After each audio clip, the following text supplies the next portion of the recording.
मुदीरयेत् मोकं करोति वाचालं पङ्गुं लङ्घयते गिरिं यत्कृपातमहं वन्दे परमानन्दमाधवं यत्कृपातमहं वन्दे परमानन्दमाधवं।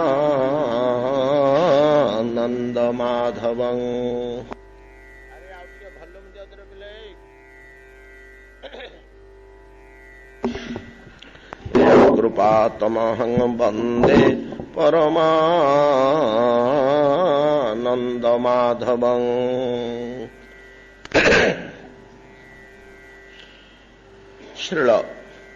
श्रीपाद सुखदेव गोस्वामींकर मुख निर्गत समुदाय मोहनीय वाक्य अनुभव कले जना जाए, ताहा ही वेद वेदांतर शास्त्र पुराणर मध्य निष्कर्ष जे जीव जेते काल पर्यंत भागवत संस्पर्श ईश्वर सानिध्य ब्रह्मानुभूति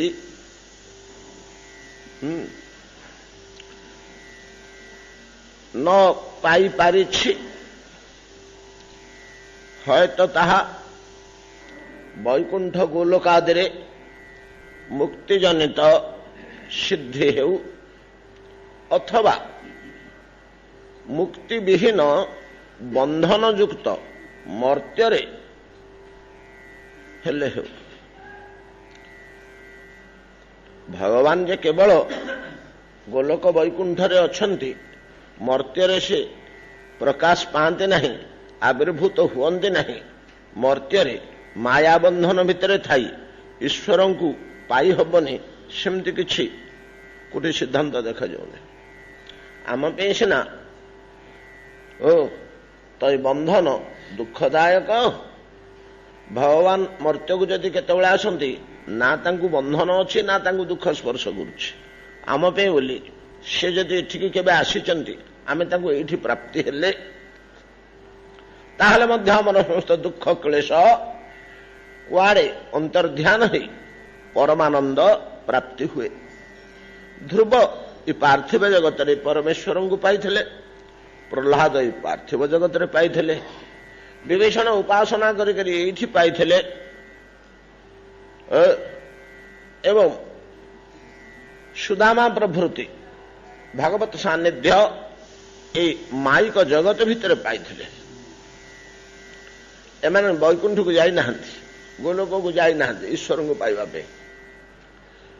बरं भागवत प्राप्ति मर्त्यमंडल भितरे बा चतुर्दश ब्रह्मांड भितरे, माया निर्मित चतुर्दश ब्रह्मांड भितरे भागवत प्राप्तिर विपुल वर्णना पुराण मानकर आमे शुणिया को पाऊ। गोलोक वैकुंठर वर्णना केवल शुणु, सेठिकार लीला आमे जानूना। आम शास्त्र पुराण गण भगवानकर वैकुंठर लीला, गोलोकर लीला पुराण मानकर वर्णना नाही, तेबे अच्छी केतेक गभीर शास्त्र मानकर अच्छी। केतेक मुनि ऋषि मानकर मूल दार्शनिक भित्ति गुड़िक जो विश्लेषण करुचंती सेठी काम्हा अच्छी।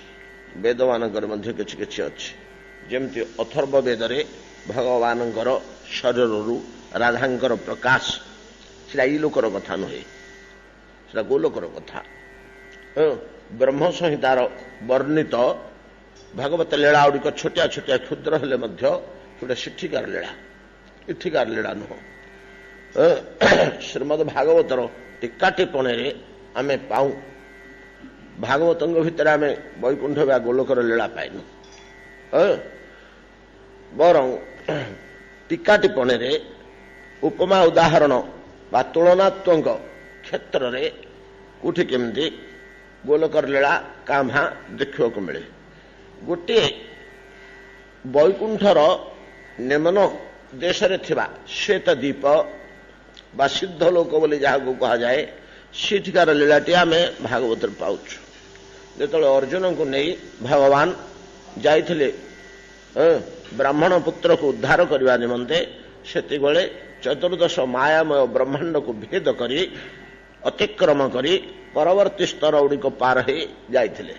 ଯାହା ହଉ, କିନ୍ତୁ ବୈକୁଣ୍ଠର ବର୍ଣ୍ଣନା, ଗୋଲକର ବର୍ଣ୍ଣନା, ବୈକୁଣ୍ଠର ନାନା ପ୍ରକାରର ମହତ୍ଵ ଆମେ ଶାସ୍ତ୍ର ପୁରାଣ ମାନଙ୍କ ଭିତରେ ପାଉ।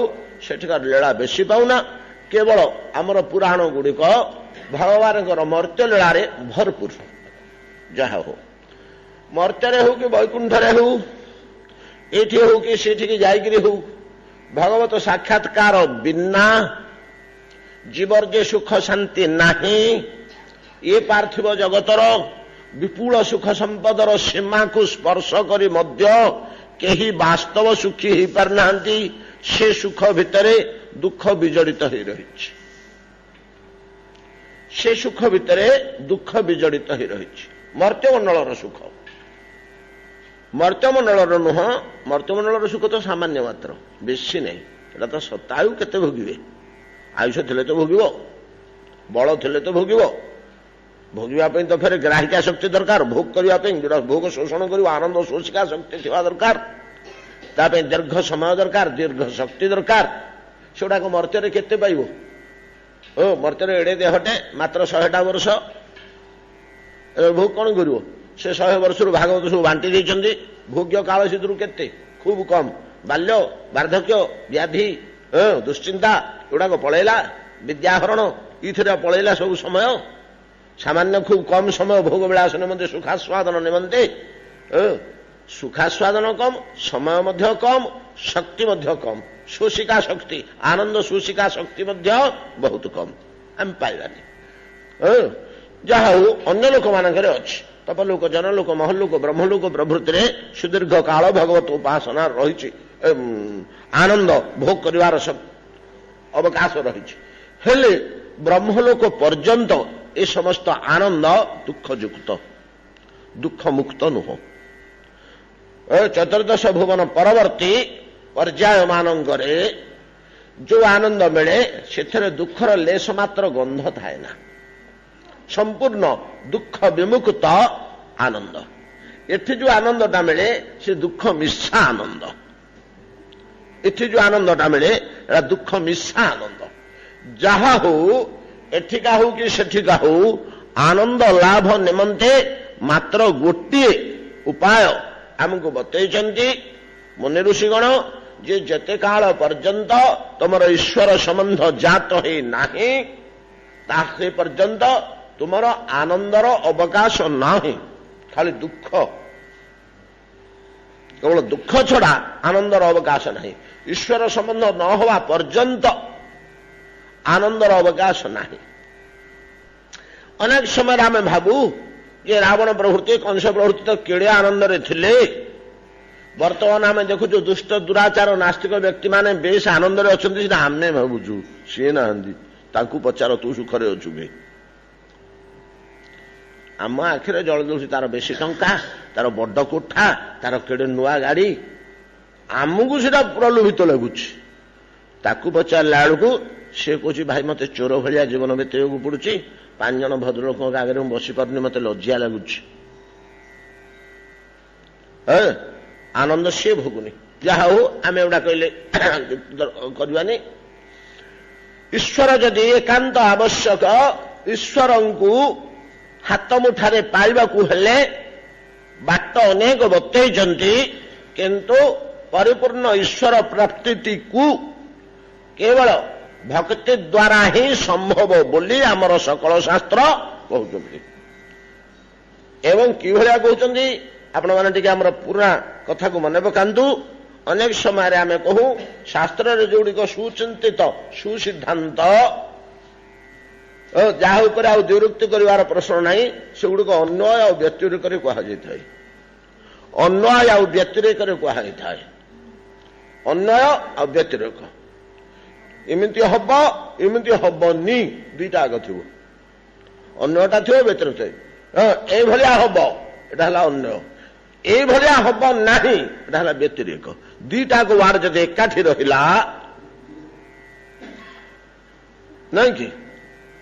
सूर्य उदय हेले आलोक प्रकाश पाए कमतुला गोटे वाक्य होगा कि केवल अन्यटा है व्यतिरेक इथरे रही एरा दृढ़ीभूत केतबले है सूर्य उदय हेले आलोक प्रकाश पाए बिना सूर्य आलोक मिले ना एटा जदि कहगला व्यतिरेक बिना सूर्य आलोक मिले ना एटा हूँ व्यतिरेक अन्य व्यतिरेक जो कथा गुड़िक कह जाए से गुड़िक केवल शास्त्र भितर चयन कर सिद्धांत रूपे ग्रहण कर कहुच्छी श्रीमद भागवत प्रथम श्लोक ही आमको कहीदे स्पष्ट भाव जन्मादस्य जत नयादि तरत चार्थे स्वभिज्ञ स्वराट तेने ब्रह्म हृदा जयादि कलवई मृह्यंति जोगिन तेजो बारे मृदांग जथा विनिमयो जत्र त्रिसर्गो मृषा धामना स्वेन सदा निरस्त कोहकम सत्यं परं धीमहि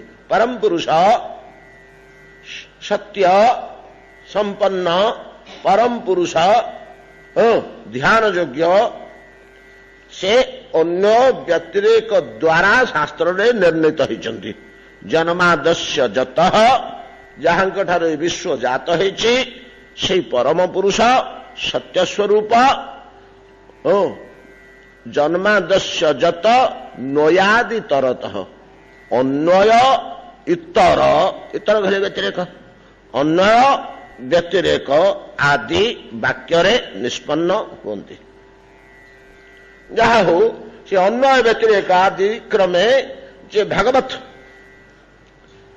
प्राप्ति भगवत स्वरूप निर्णीत होती शास्त्र मानंगरे तो ए अन्न व्यतिरेक मध्य कहा जाइछि ए ढंगरे जे भक्ति द्वारा ही भगवानंगर पूर्ण प्राप्ति घटे ज्ञान द्वारा मिलती किंतु अन्न व्यतिरेक कहे योग द्वारा मिलती अन्न व्यतिरेक कहे तपस्या द्वारा मिलती त्याग द्वारा मिलती दान द्वारा मिलती श्रीमद भगवत गीता समय पड़ बेसी विस्तृत भाव में कहले गुड़ा गोटे वाक्य मात्र आम उच्चारण करवा जितेबले भगवान अर्जुन को विश्वरूप देखईदे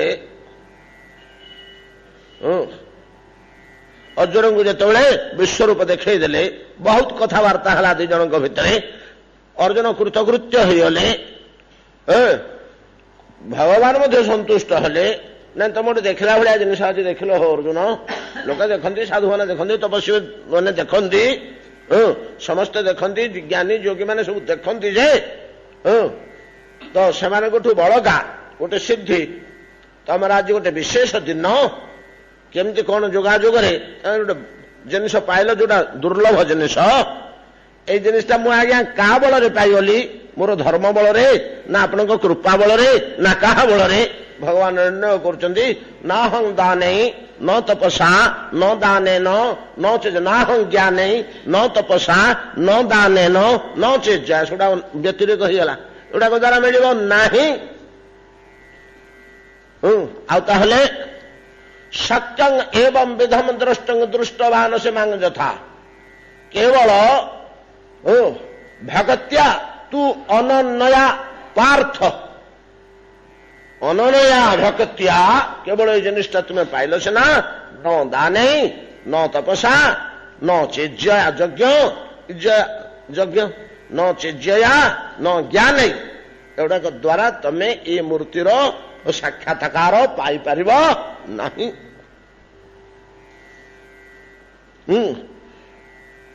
अनेक वाक्य भगवान भक्ति उपर गुरुत्व दे कहते श्रीमद भगवत गीता रे जहा कि आमर चरमाति चरम दर्शन शास्त्र जो सिद्धांतर बिंदु विसर्ग उपरे कहार किसी चिंता करिवार प्रश्न उठे ना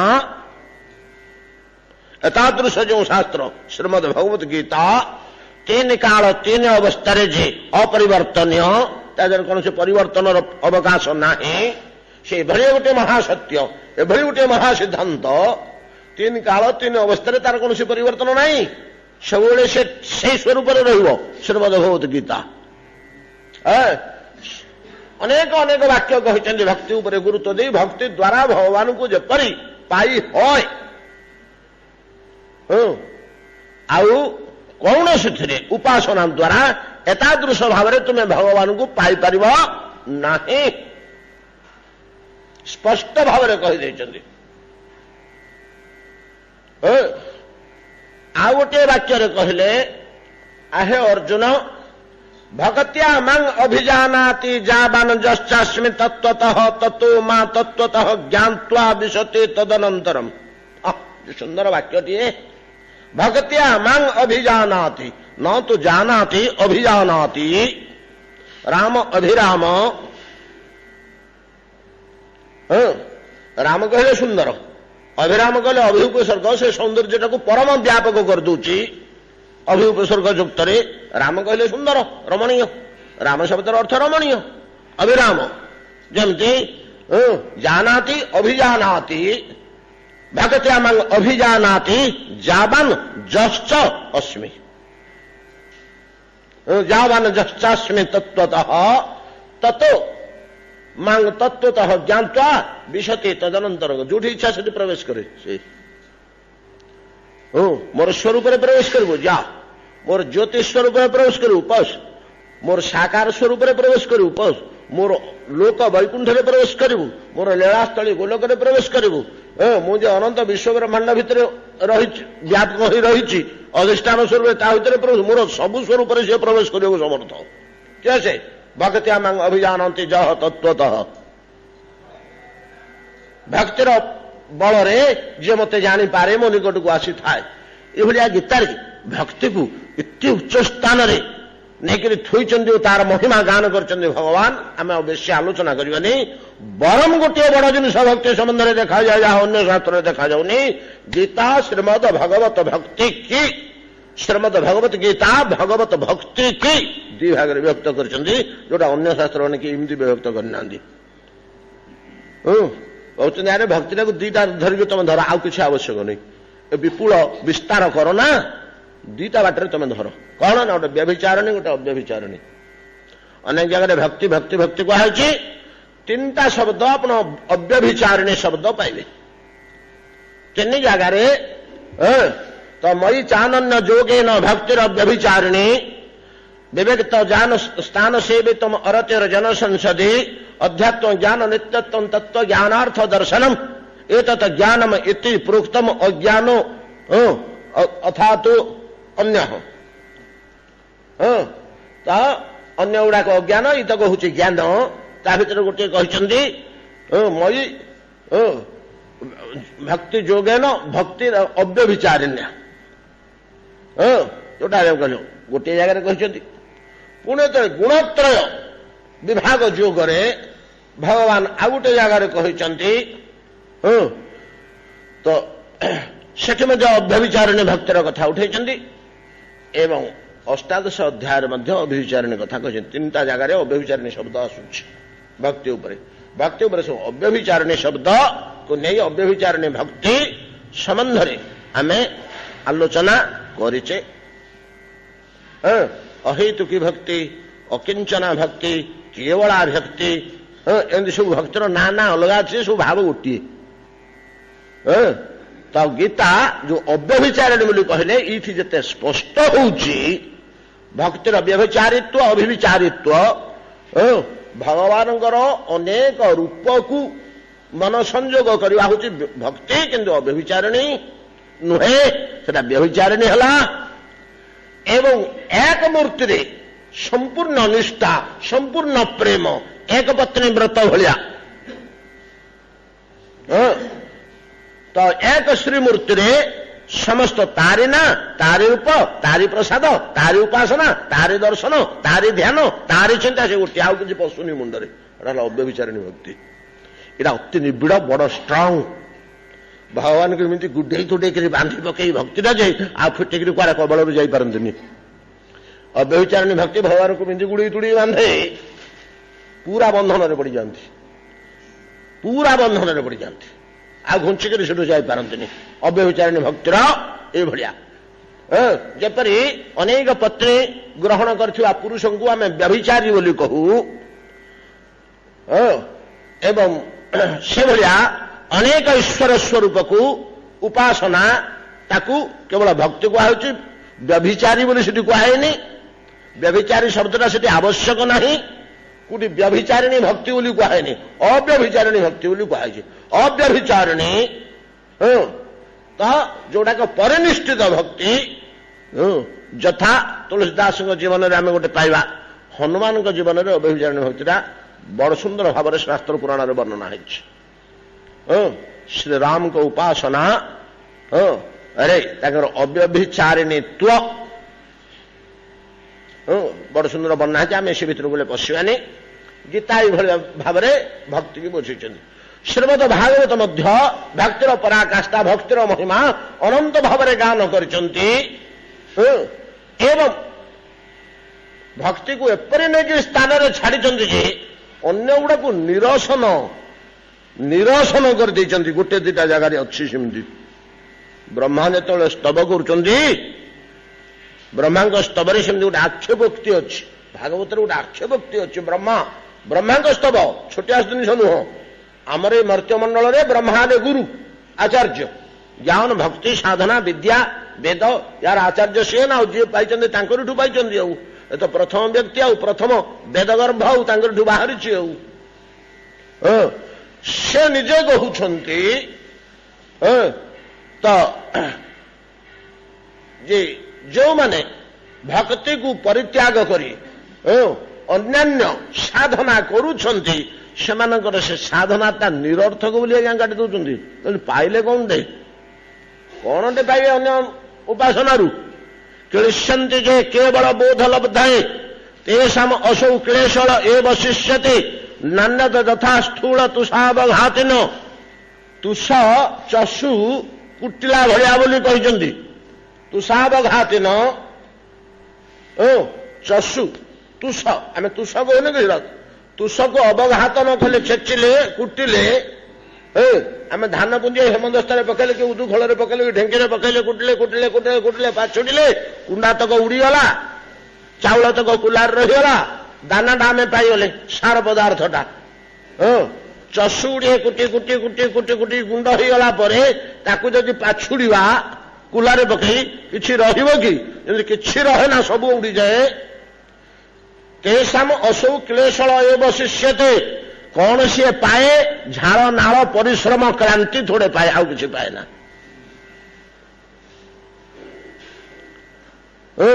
तुषावघातन ब्रह्मा इभलिया गोटे पदुर कहीदे आक्षेपोक्ति अन्य उपासना मान कहले से ढंग टाणी ने हो कोई झगड़ा लगेगा थो बोले श्लोकटा को विचार कर कटु भाषा जदि सुंदर शब्द प्रयोग कर कहीदेव तातीजे लोके गंडगोल आरंभ हो गोटे तो तद्रूप केवल बोध लब्ध भक्ति विहीन अन्यान्य भजन साधन गुड़िक जदि केवल करुचंती आ भक्तिहीन हो जाऊँगी सी तंडुला शून्य तसु कुटिला भलिया शेष को पाछुड़ा बेलू देखिए खाली परिश्रम तक तार सेना अच्छी जो खटिला परिश्रम कला फल कि नहीं पाखे फल हूँ एकमात्र भगवत भक्ति सीटा न भक्ति बिना भागवत अनुभूति ना ये श्लोकर तात्पर्य हूँ तुम ज्ञान साधन कले यदि भक्ति मिशा ज्ञान अच्छी ताले भगवान को पाइब जदि भक्ति विहीन खाली ज्ञान उपर रहीच ताले भगवान को पाइबनी तपस्या दान यज्ञ त्याग वैराग्य जावत उपासना मंत्र एटा जब भक्ति युक्त होला तेरे तुम्हें दाना पाइब ना सबुड़ा तसु हो श्रीमद भागवत भक्ति के दे से अन्य व्यतिरेक वाक्य स्पष्ट भाव में कहीदे भगवान को मुहरे कहुदे गीता भगवान को मुख निर्गत कहीदे ना हम दाने न तपसा न ज्ञाने न चेजया से कहीदे न सांख्य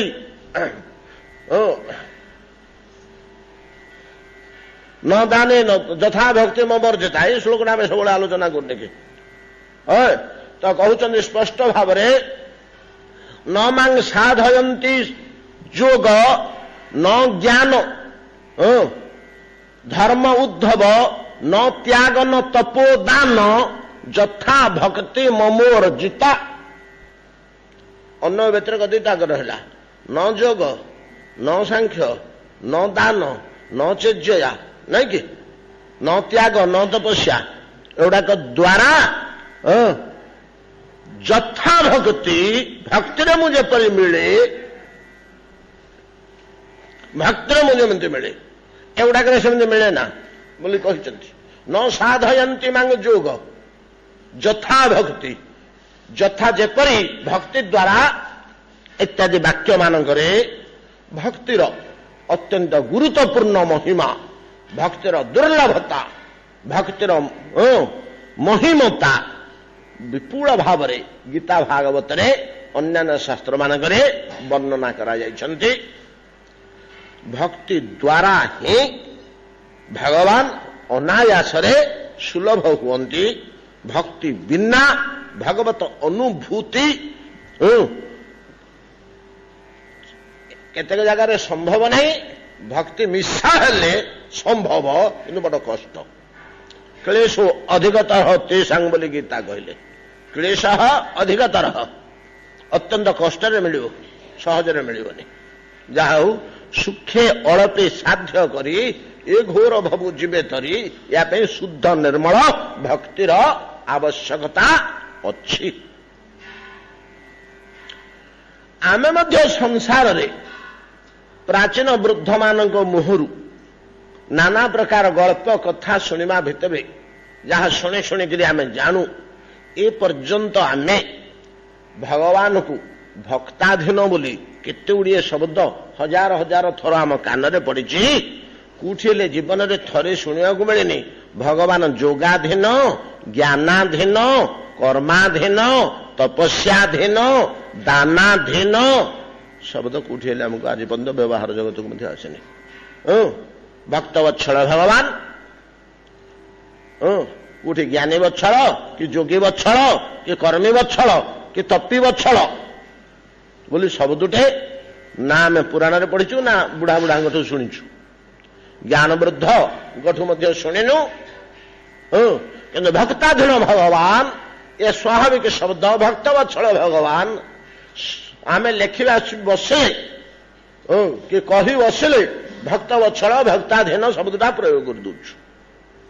ଭକ୍ତିର ଅଧୀନ ଭଗବାନ ଜ୍ଞାନର ଅଧୀନ ନୁହନ୍ତି କର୍ମର ଅଧୀନ ନୁହନ୍ତି କି ତପସ୍ୟାର ଅଧୀନ ନୁହନ୍ତି କି ଯୋଗର ଅଧୀନ ନୁହନ୍ତି। ଏ ଆମେ ଜାଣିବାକୁ ପାଉଛୁ। ଯାହା ହଉ ଏ ପ୍ରକାର ଅତୋସ୍ମେ ଲୋକେ ବେଦେଚ ଲୋକେଚ ବେଦେଚ ଲୋକାଚାର ଆଉ ବେଦାଚାର ଆଚରଣ ତିନିଟା ଗୋଟେ ଯେ ଲୋକାଚାର ଗୋଟେ ଯେ ବେଦାଚାର ଗୋଟେ ଯେ କୁଳାଚାର ତାହା ଦେହ ନିର୍ବାହ କାର୍ଯ୍ୟରେ ସାମାଜିକ କାର୍ଯ୍ୟରେ ବେଦରେ କ'ଣ କୁହାହେଇଛି ଟିକେ ମାନିବାକୁ ହବ। ଲୋକ ପରମ୍ପରା କ'ଣ ଅଛି ସେଟା ମଧ୍ୟ ମାନିବାକୁ ହବ। ଆମ ଘରେ କ'ଣ ନିୟମ ଅଛି ସେଟା ମାନିବାକୁ ହବ। ପଡ଼ିଶା ଘରେ ନଥାଉ ଆମ ଘରେ ଏଇଟା ଅଛି ଏଟା ହେଲା କୁଳାଚାର। କେତେକ ଅଛି ଗୋଟେ ଗୋଟେ ଘରେ ସେଟା ଚଳିଯାଇଛି ସେଟା ଗାଁରେ ସମସ୍ତଙ୍କ ଘରେ ନାହିଁ। ଲୋକାଚାରଟା ସମସ୍ତଙ୍କ ଘରେ ସମାଜରେ ପ୍ରଚଳିତ ପାରମ୍ପରିକ ନିୟମଟା। ବେଦାଚାର ଶାସ୍ତ୍ର ନିୟମ ଶାସ୍ତ୍ରରେ ଯାହା କୁହାଯାଉଛି ବେଦାଚାର ଲୋକାଚାର କୁଳାଚାର। କୁଳାଚାରଟା ଏ ତିନି ସବୁ ରହୁଛି। ତ ଅତୋସ୍ମି ଲୋକେ ବେଦେଚ ଲୋକାଚାର ଆଉ ବେଦାଚାର ଉଭୟ ମତରେ ଲୋକମତ ଆଉ ବେଦମତ ଉଭୟ ମତରେ ଆମେ ଅନୁଭବ କଲୁ ଯେ ଭକ୍ତି ଦ୍ୱାରା ଭଗବତ ପ୍ରାପ୍ତି ଘଟେ। ଦୁଃଖ ନିବୃତ୍ତକାରୀ ଆନନ୍ଦ ତୃପ୍ତି ଶାନ୍ତି ଶାଶ୍ୱତ ଶାନ୍ତି ମିଳିବା ନିମନ୍ତେ ଆବଶ୍ୟକ ଈଶ୍ୱର ସାକ୍ଷାତକାର ଭଗବତ ଦର୍ଶନ ଭଗବତ ଉପାସନା ଭଗବଦାନୁଭୂତି ଏଗୁଡ଼ାକ ଆବଶ୍ୟକ। ଏଇଟା ଭକ୍ତି ଦ୍ୱାରା ହିଁ ମିଳେ। ଲୋକାଚାର ବେଦାଚାର ଉଭୟ ମତରେ ଆମେ ଏଟା କିନ୍ତୁ କୁଳାଚାରର ଆବଶ୍ୟକ ନାହିଁ ଅନୁଭବ କରୁ। ଏତାଦୃଶ ଯେଉଁ ଭକ୍ତି ସେ ଭକ୍ତିର ସ୍ୱରୂପ ବିଷୟରେ ଆମେ ଆଲୋଚନା କରିଥିଲେ। ଭକ୍ତିର ସ୍ୱରୂପ କେମିତି ଗଙ୍ଗାମ୍ବସା ବୁଧଉ କେମିତି ମନ ବୁଦ୍ଧି ବୁଦ୍ଧିଗ୍ରୀସି ଭିତରେ ରହିବ ବାହାରିବନି ଯାହା ତାର ସ୍ୱରୂପ, ଭକ୍ତିର ସ୍ୱରୂପ। ଆଉ ଭକ୍ତିର ଲକ୍ଷଣ ଓ ବିଭାଗ ବିଷୟରେ ଆମେ ପୂର୍ବୋକ୍ତ ଦିନରେ ଅଳ୍ପ ଆଲୋଚନା କରିଥିଲୁ। ଆଉ ଟିକେ ବାକି ରହିଯାଇଛି, ସେଟିକକ ସାରିଦେବା। ସାରି ଦେଇକରି ଆମେ ଶ୍ରୀମଦ ଭାଗବତର ସନ୍ଧି ସମୟଟା ଆପଣମାନେ ମନେ ପକାନ୍ତୁ। ଭକ୍ତିର ବିଭାଜନଟାକୁ ମନେ ରଖିଥାନ୍ତୁ। ଭକ୍ତି ଯେତେବେଳେ ଏଡ଼େ ବଡ଼ ମହତ୍ୱପୂର୍ଣ୍ଣ ଜିନିଷଟେ, ସେ ସମ୍ବନ୍ଧରେ ଆମର ଟିକେ ଜ୍ଞାନ ଥିବା ଆବଶ୍ୟକ। ଆମେ ସେଦିନ କ'ଣ ବିଭାଗ କରିଥିଲୁ? ପ୍ରଥମ ଦିଟା ଭକ୍ତି ଦି ଭାଗ ବୋଲି କହିଥିଲେ। ଯେମିତି ଗୀତା ବ୍ୟଭିଚାରିଣୀ ଅବ୍ୟଭିଚାରିଣୀ ଦି ଭାଗ କଲେ, ସକାମ ଆଉ ବୈଧିରାଗାନୁଗା କରିଥିଲୁ। ସେଇଟା ମଝିର ଜିନିଷଟା। ମୂଳଟା ହଉଛି ତାର ମୂଳର ବିଭାଜିକାଟା ହେଲା ସକାମ ନିଷ୍କାମ ବା ସଗୁଣ ନିର୍ଗୁଣ। ସଗୁଣ ବା ସକାମ, ନିର୍ଗୁଣ ବା ନିଷ୍କାମ ଭକ୍ତି। ସଗୁଣଟା ରାଜସୀ, ସାତ୍ବିକୀ, ତାମସୀ ତିନି ଭାଗରେ ବିଭକ୍ତ। ସେଟା ଦରକାର ନାହିଁ, ଯେ ଆମେ ଛାଡ଼ି ଦେଇଛେ। ବାକି ନିର୍ଗୁଣ ଭକ୍ତି ବା ନିଷ୍କାମ ଭକ୍ତି ଇଏ ତିନି ଭାଗରେ ବିଭକ୍ତ, ନାଇଁ କି? କୋଉମାନେ ଟିପୁଥିଲେ, ଅଧା ଅଧି ଆମର ପଳେଇଥିଲା। ସେଟା କଣଟି? ସାଧନ ଭକ୍ତି, ଭାବ ଭକ୍ତି, ପ୍ରେମ ଭକ୍ତି, ତିନି ଭାଗ, ନାଇଁ କି? ନିଷ୍କାମ ଭକ୍ତିଟା ସାଧନ ଭକ୍ତି, ଭାବ ଭକ୍ତି ଆଉ ପ୍ରେମ ଭକ୍ତି, ତିନି ଭାଗରେ ବିଭକ୍ତ। ପ୍ରେମ ଭକ୍ତିଟା ଲାଷ୍ଟ, ଭାବ ଭକ୍ତିଟା ମଝିଟା ମଧ୍ୟ ଥାଉ। ଦିଟା ସାଧନ ଭକ୍ତିଟା ସେଦିନ ଆମେ ସାରି ଦେଇଥିଲେ, ନାଇଁ କି? ଖାତା ଦେଖନ୍ତୁ ତ ସାଧନ ଭକ୍ତିଟା ଆମେ କ'ଣ ସେଦିନ ବିଭାଜନ କରିଥିଲେ ତାକୁ। ଶାସ୍ତ୍ର କେମିତି ତାକୁ ବିଭାଜନ କରିଛନ୍ତି? ସାଧନ ଭକ୍ତି ପ୍ରଥମେ ବୈଧି ଓ ରାଗାନୁଗା ଭାଗରେ ବିଭକ୍ତ। ସାଧନ ଭକ୍ତିଟା ବୈଧି ଆଉ ରାଗାନୁଗା ଦି ଭାଗରେ ବିଭକ୍ତ, ନାଇଁ କି? ବୈଧି ଆଉ ରାଗାନୁଗା। ବୈଧିଟା କ'ଣ? କାମରୂପା ଓ ସମ୍ବନ୍ଧ ରୂପା। ନାଇଁ ଭୁଲ କହିଲି। ବୈଧିଟା ହଉଛି ନବଧା। ବୈଧି ଭକ୍ତିଟା ହଉଛି ନବଧା, ଶ୍ରବଣମ କୀର୍ତ୍ତନଂ ବିଷ୍ଣୁ ସ୍ମରଣ ଇତ୍ୟାଦି ସବୁ। ଏବଂ ତାର 64 ଅଙ୍ଗ ଅଛି। ନବଧା 9 ଭାଗ ହେଇ, ସେ 9 ଭାଗ ଭିତରେ 64 ଅଙ୍ଗ ମିଶିକି ରହିଛି। 64 ଅଙ୍ଗ ଭକ୍ତି ଯାଜନ ବୋଲି କୁହାଯାଏ। 64 ଅଙ୍ଗ ମଧ୍ୟ ଅଲଗା ଅଲଗା ଅଛି, ଶାସ୍ତ୍ରରେ ଲିପିବଦ୍ଧ ହୋଇଛି। 64 ଅଙ୍ଗ ବିଶିଷ୍ଟ ନବଧା ଭକ୍ତି ଯାଜନ ହଉଛି ବୈଧି ଭକ୍ତି। ରାଗାନୁଗାଟା ଦି ପ୍ରକାର। ରାଗାନୁଗାଟା ଦି ଭାଗ କ'ଣ ହେଲା ନା? କାମ ରୂପା ଓ ସମ୍ବନ୍ଧ ରୂପା, ନାଇଁ କି? କାମ ରୂପା ପୁଣି ତା ଭିତରୁ ଦି ଭାଗ। କାମ ରୂପାଟା ଦି ଭାଗ କ'ଣ ହଉଛି ନା? ଗୋଟେ ହଉଛି ସମ୍ଭୋଗେଚ୍ଛାମୟୀ, ଗୋଟେ ତଦଭାବ ଇଚ୍ଛାମୟୀ, ନାଇଁ କି? ସମ୍ଭୋଗେଚ୍ଛାମୟୀ, ତଦଭାବ ଇଚ୍ଛାମୟୀ, ଏ କାମ ରୂପା ପଳେଇଲା। ବାକି ସାଧନ ରୂପାରେ କ'ଣ? ସମ୍ବନ୍ଧ ରୂପାଟା ହଉଛି ଚତୁର୍ବିଧ ସମ୍ବନ୍ଧ। ମଧୁରକୁ ଛାଡ଼ି ଶାନ୍ତ ସମ୍ବନ୍ଧ, ସଖ୍ୟ ସମ୍ବନ୍ଧ, ଦାସ ସମ୍ବନ୍ଧ ଆଉ ବାତ୍ସଲ୍ୟ ସମ୍ବନ୍ଧ, ଏ ଚାରି ସମ୍ବନ୍ଧ। ଆମେ ଏତିକିରେ ରହିଯାଇଥିଲେ। ଦେବକୀ ବସୁଦେବ, ନନ୍ଦ ଯଶୋଦା, ଦଶରଥ କୌଶଲ୍ୟା, କଶ୍ୟପ ଅଦିତି, ଆମେ ଯୋଉମାନଙ୍କୁ ପାଉଛେ ଏମାନେ ସମସ୍ତେ ଏଇ ସ୍ଥାନର ଅଧିକାରୀ। ଏ ସମ୍ବନ୍ଧ ରୂପା ଭକ୍ତିରେ ବାତ୍ସଲ୍ୟ ସ୍ଥଳ ପର୍ଯ୍ୟନ୍ତ ଉଠି ଯାଇଛନ୍ତି। ନାରଦାଦି ଶାନ୍ତ, ଚତୁଷନାଦି ଶାନ୍ତ, ଏମାନେ ସମସ୍ତେ ଶାନ୍ତ ଅବସ୍ଥାରେ ଅଛନ୍ତି। ଏମାନେ ସବୁ ରାଗାନୁଗା ଭକ୍ତିର ଉପାସକ। ସମ୍ବନ୍ଧ ଲକ୍ଷଣା ଭକ୍ତି ଏମାନଙ୍କର ସମସ୍ତଙ୍କର। ଭଗବାନଙ୍କ ସହିତ ତାଙ୍କର ସମ୍ବନ୍ଧ ଅଛି, ପିତା ପୁତ୍ର ସମ୍ବନ୍ଧ ଓ ମା ପୁଅ ସମ୍ବନ୍ଧ ଯୋଡ଼ି ବସିଛନ୍ତି ଏମାନେ। ପୂର୍ବରୁ ସେଭଳିଆ ସାଧନ କରିଥିଲେ, ବର୍ତ୍ତମାନ ସିଦ୍ଧିରେ ପାଇଛନ୍ତି।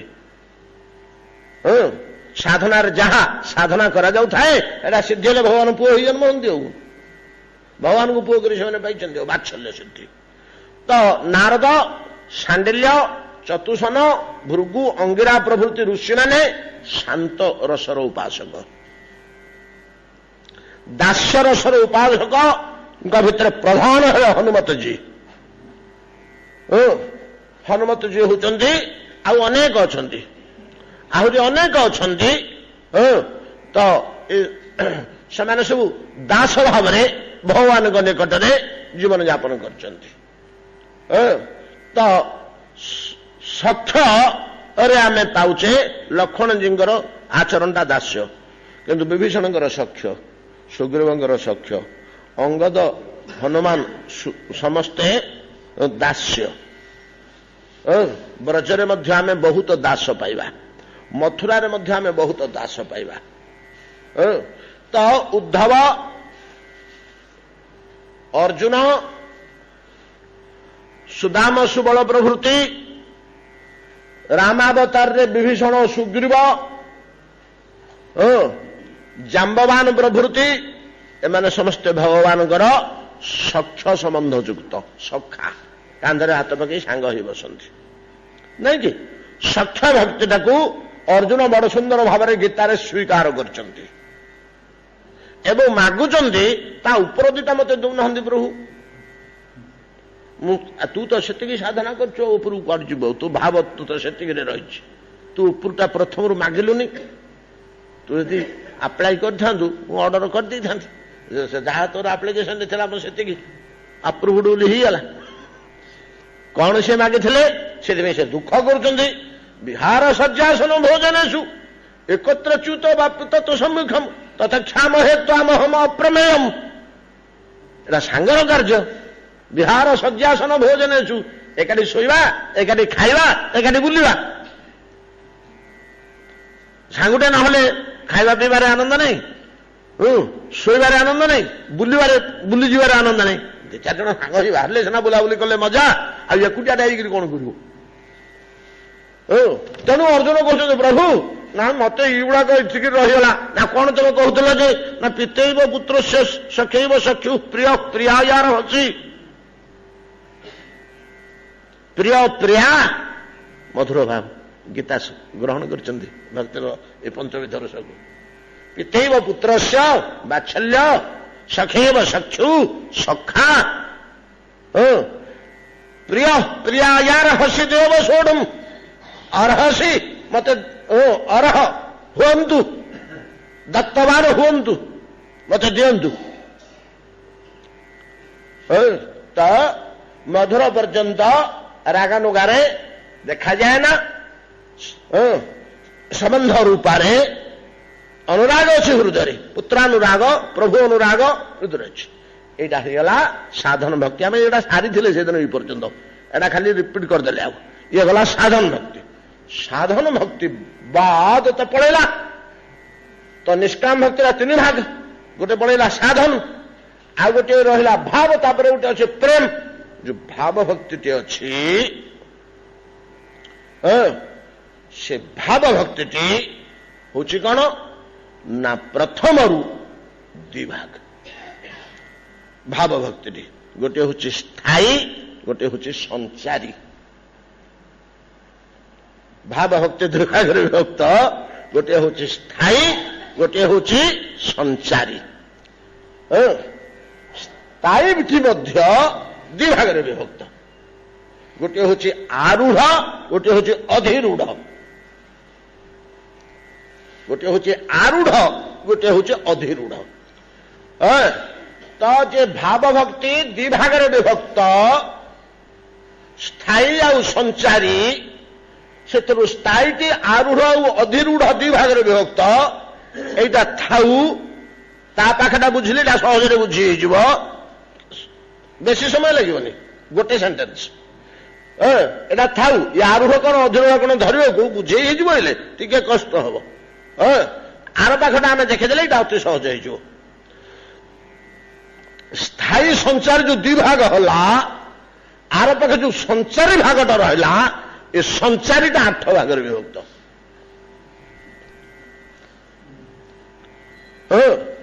এই ଯୋଉ 8 ଭାଗରେ ବିଭକ୍ତ ସଞ୍ଚାରୀଟା, ଏ ସଞ୍ଚାରୀଟାର 8 ଭାଗ ହେଲା, ଲେଖନ୍ତୁ, ଅଶ୍ରୁ, କମ୍ପ, ପୁଲକ, ସ୍ୱରଭଙ୍ଗ, ସ୍ୱେଦ, ବୈବର୍ଣ୍ୟ, ବେପଥୁ, ପ୍ରଳୟ।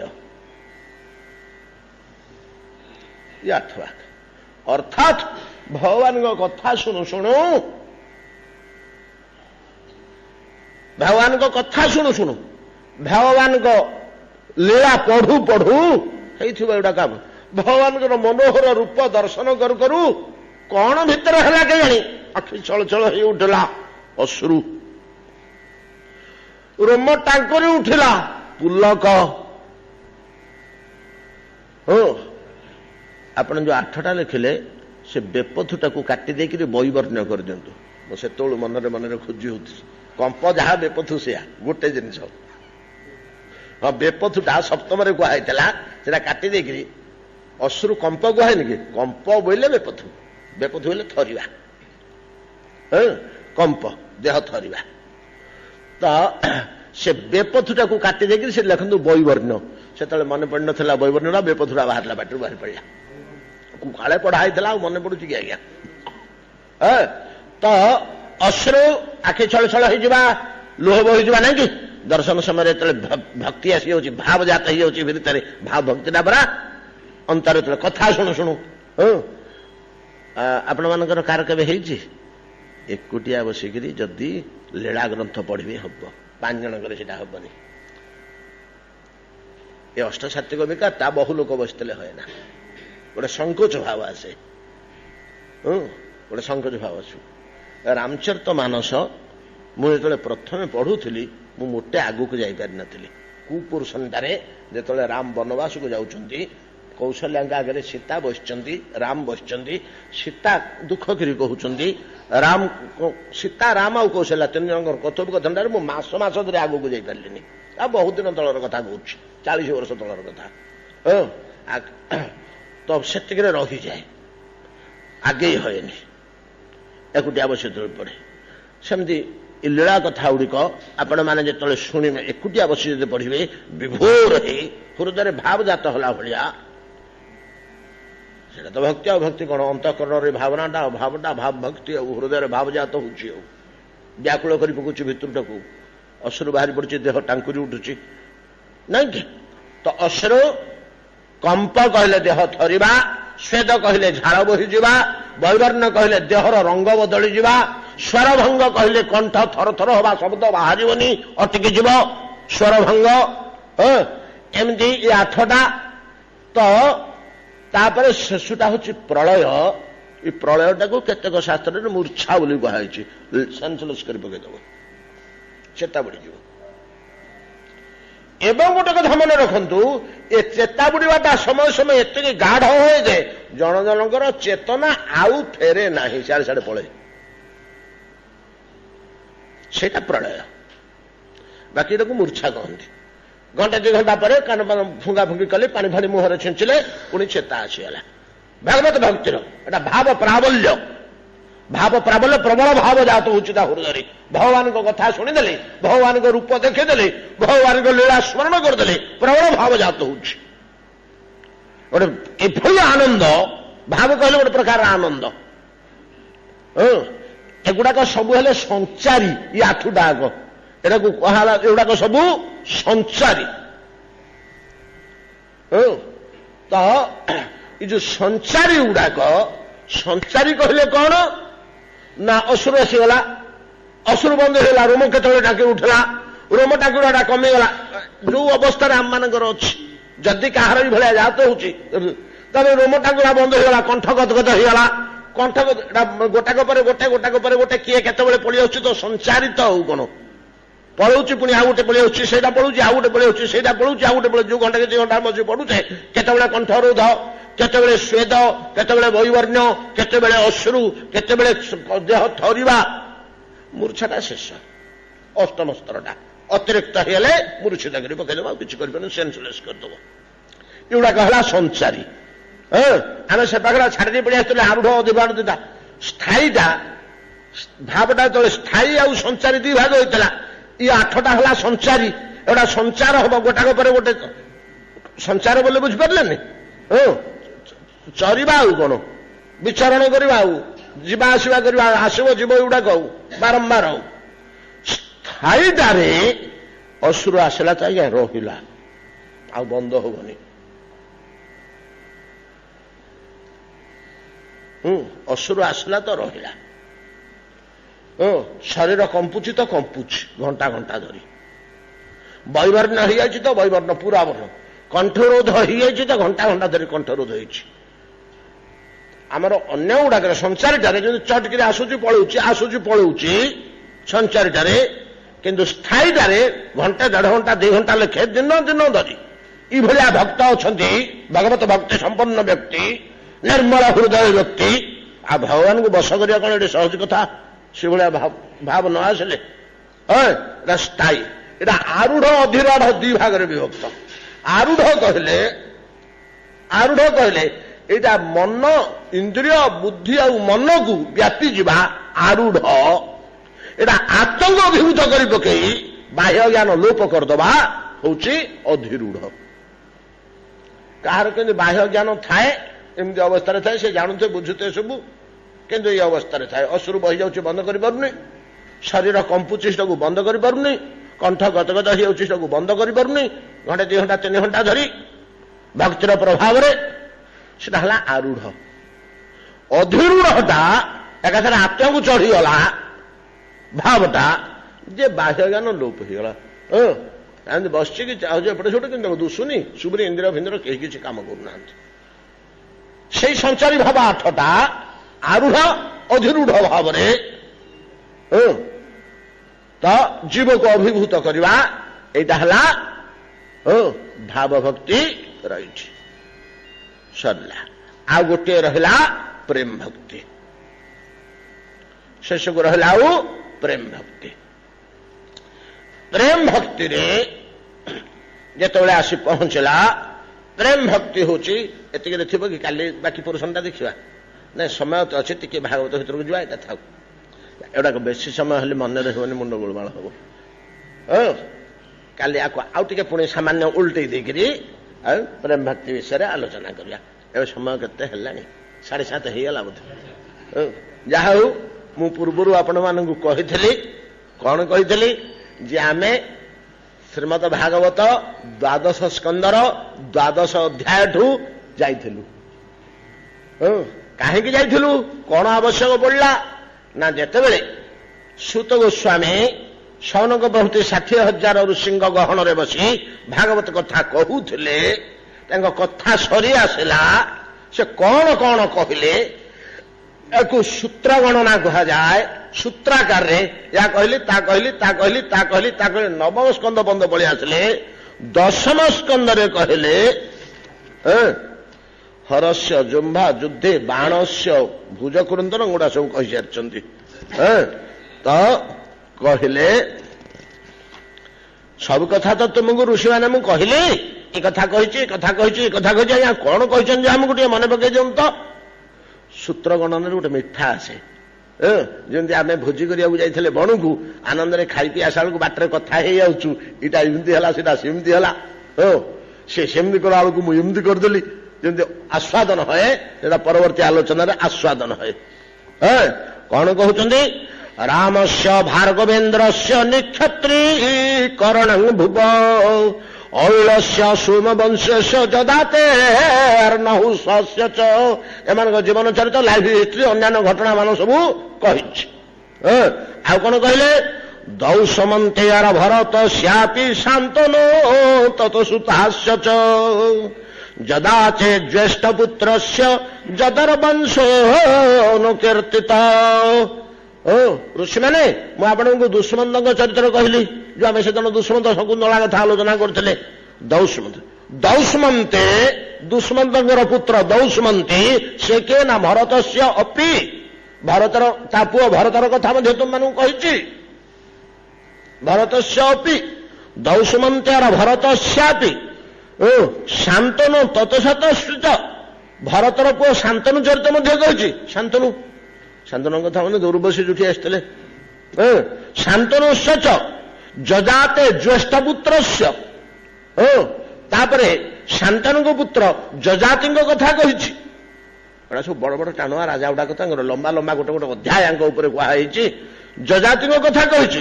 ଯଜାତେ ଜ୍ୟେଷ୍ଠ ପୁତ୍ରସ୍ୟ, ଯଜାତିଙ୍କର 4 ପୁଅ, ଯଦୁ, ତୁର୍ବସୁ ଇତ୍ୟାଦି ସବୁ ତାଙ୍କର 4 ପୁଅ ନାହିଁ କି? ତ ସେ ଯଜାତିଙ୍କର ଜ୍ୟେଷ୍ଠ ପୁତ୍ର ଯଦୋହ, ଯଦୁଙ୍କ କଥା କହିଛି। ତସ୍ୟ ବଂଶାନୁକୀର୍ତ୍ତନମ, ଏବଂ ପୁରା ତା ବଂଶଟା ଗୋଟି ଗୋଟି କରି କହି, ତା ପୁଅ କିଏ, ତା ପୁଅ କିଏ, ତା ପୁଅ କିଏ, ତା ପୁଅ କିଏ, ଯଦୁ ବଂଶଟା କହିଆସିଛି। मुनि माने ये मुझे आपण मानक भल रूपे मन पकड़ देवाक चाहूँगी।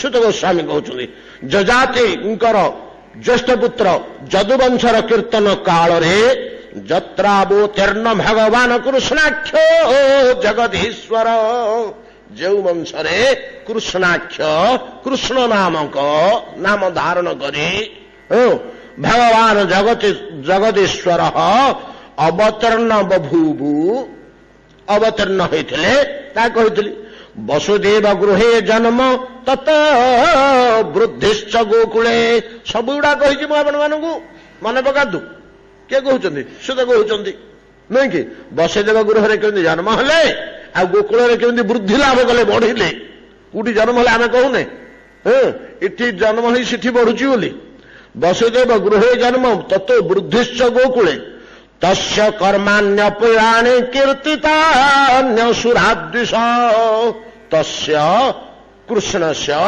असुरद्विषस्य असुरबद्धकारी कृष्णस्य पाराणी कर्माणी दिव्यानि अनेक कर्म सबुड़ाक दिव्य कर्म भगवान कृष्ण एगुड़ा सब समस्त कर्म गुड़ाक मुझे मन पकई दौरान तस्य कर्माण्यपराणी कीर्तितानि असुरद्विष आज्ञा कौन कही कौन तर दिव्य कर्म कहले आम भल कर मन पड़ुनि टे मन पकई दौना ऋषि मैंने जो पचारे मन होनी तो अनंत कर्म अपार कर्म ओ केते कथा मुझे विषय ना आम भल कर मन होनी टे मन पकई दौना ना पूतनासु पयः पान प्रथम कर कहले पूतनासु पयः पान पूतनार स्तन्यपान शकटो चाटनो शिशु अति शिशु समय 2.5 मास बयस शकटो चाटन शकट को केंद्र फेंकीदेले तृणावर्त निष्पेष तथैव बकवच्छयो अघासुर बधो धात्रा बच्छपागुहन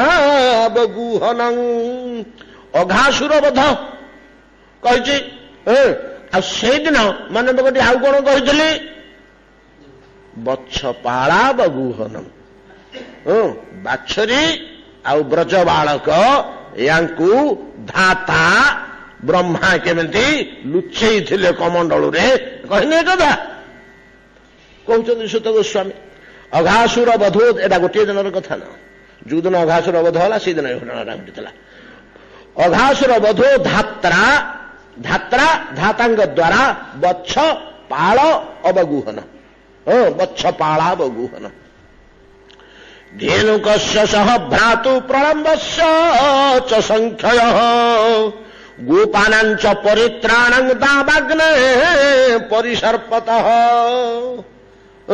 तबनाग्निरु गोपमानଙ୍କୁ रक्षा करथिले दमनम काली अस्याहे महारहे हर नंद मोक्षण नंदଙ୍କୁ साप गଳି दउथला सिथुरु उद्धार କରିବା କଥା କହିଛି ଓ କାଳିଆ ନାଗକୁ କେମିତି ଦମନ କଲେ କୃଷ୍ଣ ସେ କଥା ମଧ୍ୟ କହିଛି समनं दमनं काली अस्याहे अर्महाहे अर नंद मोक्षणं व्रतचर्यातो कन्यानं जत्र तुष्टोच्युतो व्रतै ब्रज कन्या मानंकर कृष्ण लाभ निमंते व्रत कात्यायन व्रत एवं से व्रत रे भगवान संतोष परितुष्ट केमती हेले भगवान कृष्ण ये सब कथा तुम मानू कही व्रतचर्या तो कन्याना जत्र तुष्ट च्युत व्रत प्रसादो यज्ञ पत्नीभ्यो विप्रण चानुतापन ये कथा मध्य कही